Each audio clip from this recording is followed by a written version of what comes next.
Welcome back to our EduHERO Partner Podcast. I'm Kirk Koennecke, the CEO of Indian Hill Exempted Village School District, and I'm blessed to have our alum, Rob Hart, from the class of 2005, back here with us today. Rob, welcome. Thanks so much for having me. Thanks for being here. So, Rob, you are involved in a lot of ways with the school district, one of our current Indian Hill Foundation board members. We appreciate all the time and effort that you put in as a volunteer. We're proud, obviously, to have you back on the Hill as an alum anytime. And currently, you're the Senior Supply Chain Leader for PL Marketing Incorporated. Tell us a little bit about your role every day. What is it you're doing as the Senior Supply Chain Leader? Great question. Well, thanks so much for having me. And as I'm sure you know, I'm always happy to be back on the Hill. Love coming for any reason. But yeah, I actually started a new role with PL Marketing about 4 months ago, and I'm leading the Supply Chain Services Department there. So PL Marketing is actually a service provider for Kroger. And so while we aren't Kroger employees, we do a lot of things for Kroger that involve, for example, planograms or allocation work. And a couple years ago, we started a practice helping out in the supply chain. So predominantly, my team is working with supply chain planning department, and we happen to focus on things such as commodity planning for upcoming promotions. We look at some inbound PO tracking, and then we also do some work with vendor compliance. So a lot of work around logistics and the economics of the logistics, and then you're helping everybody to kind of understand those things and monitoring it, obviously, in your supervisory role. These are things that many of our students, right, may have no idea what your job title means until they get to talk to you. And one of the things I noticed is that you've been one of the participants at our Business at Breakfast the last 2 years as we've launched those. Why is that such an important time for you and students? Yeah, absolutely. I think the Business at Breakfast events have been really powerful for students, of course, getting to learn and hear a little bit about what the day-to-day is like in some of these different professions. And there's a wide gamut of partners that support from the healthcare industry, finance, local small businesses, and folks who work in the supply chain like myself. And so I think that number one, the students are curious and they want to hear about this. And so it's great to have the opportunity to get to pour into that interest. And number two, I think as a partner, you're getting to really give these experiences or give these insights into what your life is like. And sometimes there's really good perspectives that come from the students as well. So I've really enjoyed getting to work with them, whether it was in a mentorship capacity or in resume review, mock interviews, et cetera. It's been a really rewarding experience for me, and I would encourage anybody to attend one of those Business at Breakfast events if you haven't had a chance already. So people get to learn a little bit about you too and your background, not just as an Indian Hill alum, but of course you're a Miami grad and you got your MBA from the University of Cincinnati. When you were majoring in international studies at Miami, did you ever think you'd end up with PL Marketing? No, I didn't. Actually, it's funny. I thought I would be a French teacher. So I had a really, really amazing experience here at Indian Hill. Actually started taking French in the 4th grade and moved all the way up through high school and thought, this was something that I really wanted to do. So I had education always sort of in the crosshairs, and it wasn't until I graduated at Miami I decided to kind of retool a little bit and focus sort of in the business area, and that's what took me to UC to do my MBA. And while I was there, kind of refocusing from, languages and the sort of creative side into more business and processes, I started to put some pieces together on my interest for optimization and analytics and that sort of stuff. And so if you really like working with processes, supply chain is a great industry to go into. And you've helped several large companies, JCPenney, Walmart, Kroger, and I think, to your point, students also don't sometimes see the connections, not only with the career pathway, but all the different companies that support other companies to get business done, which you've been able to do over the years. Absolutely, yeah. I've been really fortunate. I think, for me, early on, being open to relocation was a really key thing. I was an international studies and French major, so obviously I love to travel. But I had the opportunity early in my career to move out to Utah. I was always open to relocation, had another opportunity to move to Texas and then to Arkansas, and I think that opened a lot of doors for me, kind of being in the right place at the right time. And then on top of that, I think there's, this innate curiosity. If you have a sincere and genuine curiosity about what you do and the people you're working with and the ways that you can help make that company be more successful, the doors will open. I think sometimes people think, right, I want to travel, and then travel is fun. And then when you're doing it as also as a part of your life and your career, travel can provide both opportunities and challenges once you get to your destination. So as you have moved across the country for different opportunities and roles over time, I think you've also been able to share with some students those experiences of how do you then become a part of a community. And when you're thinking of it through the business lens, who are some of the partners that you can turn to, or some of the groups that you can become involved with, and what kind of advice would you give students who are then graduating from either high school or college and looking to kind of do that? That's a great question. You know, for me, I was really fortunate. After I graduated from Indian Hill, I had a lot of opportunities to reconnect with the district in various ways.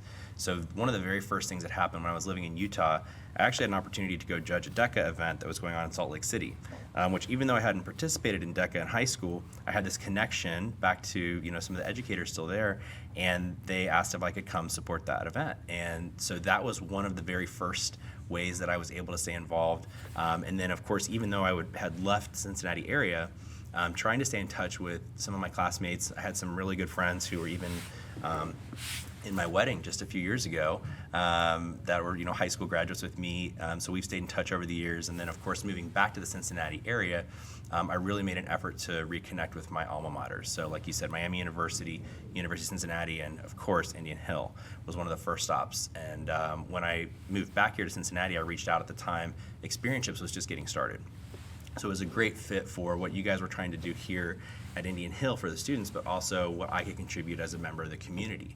And so, you know, that was early days for Experientships, and they were still kind of formulating what that looked like. And so I've been really fortunate to be part of that journey over the past probably 2 or 3 years to help kind of shape and grow that program. And I think that's been very rewarding for me, and I would encourage students to continue to stay involved with Indian Hill as best you can, to come back, talk to the students, share your experiences. Some of those educators that you had might even still be here. Sure, and I love hearing that part, right? As an alum, you know you've been gone now for a little while, but you've reconnected. And while there are probably a lot of things that are similar, you've also now got to kind of peek behind the veil coming back to how schools changed.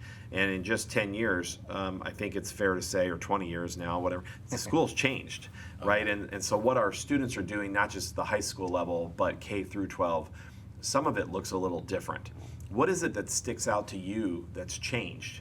It's a great question. There's so much here today that I did not have opportunities for when I went through high school. We obviously had a DECA program, but we did not have the fully fleshed out experience-ship program or entrepreneur center, which I think is a fantastic opportunity for students to leverage and get back in touch with folks in the community and learn about, you know, the working world.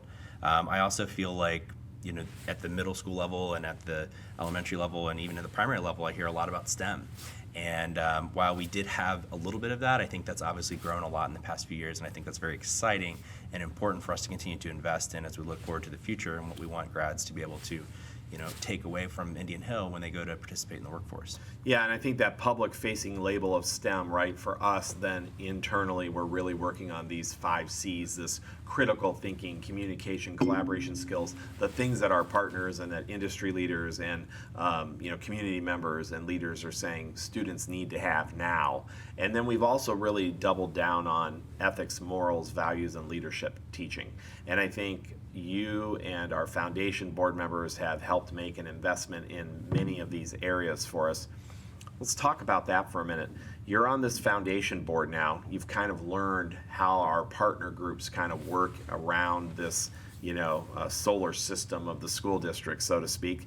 And when you think of foundational help and support for a public school or any other organization, that kind of high-level systemic support is what the board is trying to cultivate.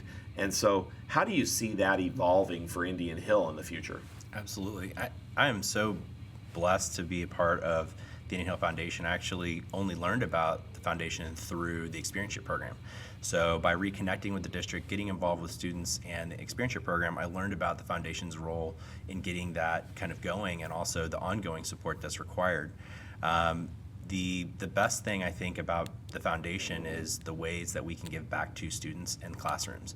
And so For those who aren't familiar with the foundation as much, it is a philanthropic partner to the district, and we do support a lot of grants for various things that might be needed in the classroom. We do some scholarship work. We're a huge sponsor for the Big Pitch event, which is coming up here in a few months, and then of course a lot of partnership with the Entrepreneur Center and helping that to continue to accelerate and move forward. So I think the foundation has a really good spirit in trying to get things started and moving and adding more experiences for students, classroom plus kind of things. But also, we want to be involved in helping to nurture them and grow. And so it's not just about the early days, getting something started and then walking away. We want to really be involved and continue to see it prosper in the future. Appreciate that insight, and I think it's important. Sometimes people don't know what they don't know, and then you come back and get involved again as an alum, and you learn about some of these other layers maybe that you just weren't thinking about before. Why is it so important from both the district and the foundation perspective for us to be connecting with alumni and developing those connections? It's not just about money, right? No, it's about relationships. It's about connection. My story is just one of many of ways that alum can continue to be involved and give back to this community. And so I think everybody who goes to school here or lives in the village knows about the incredible offerings that we have for students, and I think it's really important to continue to cultivate that spirit, and we all kind of play a role in making that happen. And I think you play a direct role when we can have an alum come back and transfer their expertise and knowledge and experience to current students, and current students can have a role model and someone to look to who's already gone through what they're going through, walked in the same shoes, right? And kind of understand that, oh, I can do that too. I see that Mr. Hart does that, and he used to be me here. That's so important. And as you said, building that sense of community among alum, doesn't matter what year you graduated, there are stories to be told, right? That recognition and celebration, which I think is a huge opportunity, and the foundation does that every year in April. We've got the DAA annual awards coming up. We're going to celebrate 3 more amazing Braves like we do every year, but there are thousands and thousands of stories to be told. Absolutely, there are, and I think this is a really critical point for the foundation too, is the alumni relationships and how we continue to bring them back, whether it's through classroom speaking or through experiential opportunities or other ways to get involved.